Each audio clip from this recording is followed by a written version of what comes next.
pay. Well, if you had that much extra, you could be doing, I couldn't open myself to all that. And so how did I not open myself? I didn't tell anybody. I just kept my mouth shut. I kept visualizing it, seeing it, planting the seeds. The seeds weren't even comfortable to plant. It's not like I had the money setting aside. Come on. So I had to figure out, okay, now God, I'm going to go ahead and do this because I know you're telling me plant this seed, but I got A, B, C, D, E, I got all these bills over here.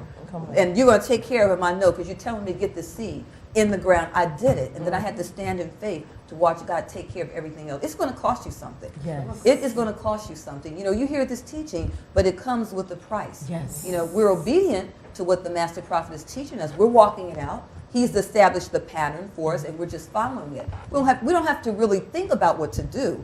It's just that you have to walk by faith in order to do it. Wow. Sometimes you know the right thing, but it's, count the cost. It's going to be uncomfortable. Yes. And you have to say, am I willing to put myself in that much discomfort for the victory that I know God has waited for me? Oh, and then when you answer yes to that, then you can go ahead and achieve anything that you want to achieve. Wow. That's good, Prophetess Cynthia. Thank you for sharing that. Well, we're going to continue on, and we're in our teaching. We're in and out of our teaching. It's all connected. Go ahead, Prophetess Kate. Okay, principle number 32 says, you can't manifest without imagination. I'm reading now from 1 Samuel 9, verses 3 and 4. And the asses of Kish, Saul's father, were lost. And Kish said to Saul his son, take now one of the servants with thee, and arise, go seek the asses. And he passed through Mount Ephraim, and passed through the land of Shalasha, but they found them not. Then they passed through the land of Shalem, and there they were not. And he passed through the land of the Benjamites, but they found them not.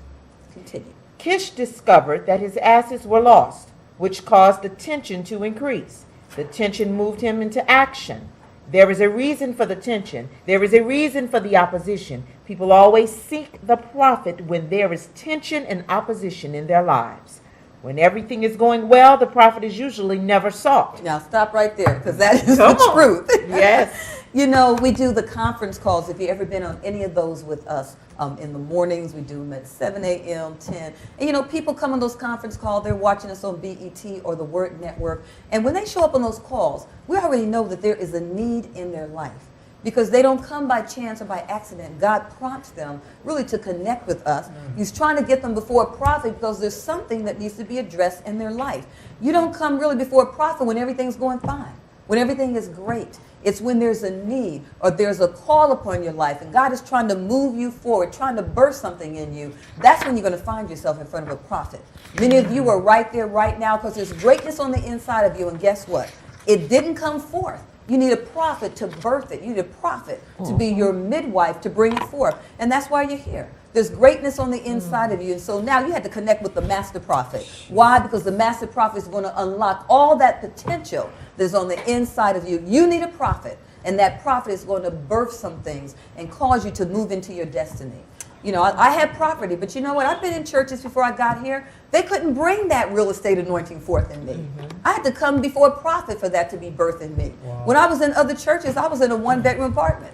Now when I'm with the master prophet, I'm a landlord. I own property. But see, that prophetic anointing was the very thing that had to birth that and pull that forth. And that's why you're here. Something great is on the inside of you, and God's trying to bring it forth. When you connect with the prophet, it means it's birthing time. The other prophets would say. That's good. We're all here for that reason. Every one of us and you, something has to be birthed in you, and that's why you're here, connected with prophetic ministry. If they want to have a woodwork done, they find a carpenter. If they want to have mechanical work done, they find a mechanic. But you know what? When they want to have prosperity, they got to get a prophet. Oh my God. Believe the prophet and prosper. So shall you Yes, prosper. that is good. That is good. All right. So we're going to continue on. But now you know why you're here. You're before the prophets because something great on the inside of you has to come forth. Jesus. There's a need in your life, a need to fulfill your destiny, a need to walk in the earth as God has called you to walk, not shortchanging yourself. Not walking in lack, because each and every one of you, you are rich. God's just trying to bring that forth in you so you can have that experience that's locked up on the inside of you. Wow. All right, all right. Well, go ahead, Prophetess Kay, continue. Yes. People seek after the prophet when life throws a question in their situation. Most people come to the prophet when they are at the last stop in life. Although everyone around you may appear as if they have it together, they probably do not. Tension is necessary because we are taught to fake it until you make it. And I'm reading now from 1 Samuel 9, verses 4 through 6. And when they were come to the land of Zuph, Saul said to his servant that was with him, Come, and let us return, lest my father leave caring for the asses, and take thought for us. And he said unto him, Behold now, there is in this city a man of God, and he is an honorable man. All that he saith cometh surely to pass. Now let us go thither, peradventure he can show us our way that we should go. Okay, so drama showed up in their life. They're seeking the asses. And that was a big deal because the asses, that was like the family business. That was their livelihood. The asses were lost. No money was coming into the household. That was a big deal. So now God starts to point them to the direction of a prophet. They hear about a prophet, and now they're seeking out the prophet who can put an end to their dilemma. Wow. Continue. Wow. Right in the midst of the confusion, they remembered that there was a man of God in the city. In the midst of confusion and calamity, people will seek the prophet for answers. So the prophet has your answers? The prophet has the answers. Wow. All right now. In this hour of economic unrest and financial turmoil, the prophets are in demand. Companies that have been around for 100 years are threatening to collapse.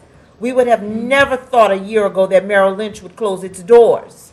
Major businesses and institutions are folding so quickly, I'm having a hard time keeping up with who is still with us and who is gone. When it's time for transition, God allows that which is secure to collapse underneath us. Transition will always look like death because change is on the horizon. Wow. This is certainly a season of change. When you look at the economy, there's so much uncertainty there. People are not comfortable. You're seeing businesses close, and that's impacting people and their jobs, and not having jobs is impacting their income and their housing. And, things are really in a turmoil, but guess what? The prophet comes on the scene. Because now the prophet can come and set things into the order. Where you may have been looking in the past for your source, your job, the prophet will come and look and say, but I see a business in you. And now it's a time where God is birthing something and really bringing something that was always there, uncovering it and bringing it to light. And so really this is the season for the prophet to emerge, to bring the order to disorder. That's what the prophet is here for. When there's lack, well, believe the prophet and prosper. And so any other prophets want to say anything about this paragraph here? That is so awesome, because once you begin to understand that the word of the prophet cannot go back to God and say, I'm not an answer. No word of the Lord can go void. So you must now begin to, as Prophetess Cynthia talked about, have some tea with your prophecy. What do we mean by have some tea with your prophecy? Think about your prophecy. Give thought to it. Wrap your emotions in your prophecy. That's the letter E. And then be determined to take action that leads to your satisfaction, and you'll be having some tea. Because you know what? Once you start to sit and having tea, that mellow mood that it brings to you, once you start to create the avenues by which it will happen, God will cause heaven and earth to come together and see to it that it happens even as you have created it. All right. I'm looking in the chat room. I see David Pierce said there is pain in birthing, and bringing things forth. Well, Mother Jordan, what do you want to say about that? There is pain in birthing. I haven't been through that. Is that in the natural with children? Is that an uncomfortable process? Very uncomfortable. Very uncomfortable. There is pain in birthing, but the joy comes after the pain. Yes. There's pain in birth. Anything that you birth, even in the natural birth. And I know you're talking about the natural birth right Yes. now. Mhm. Yes, there's pain in birth.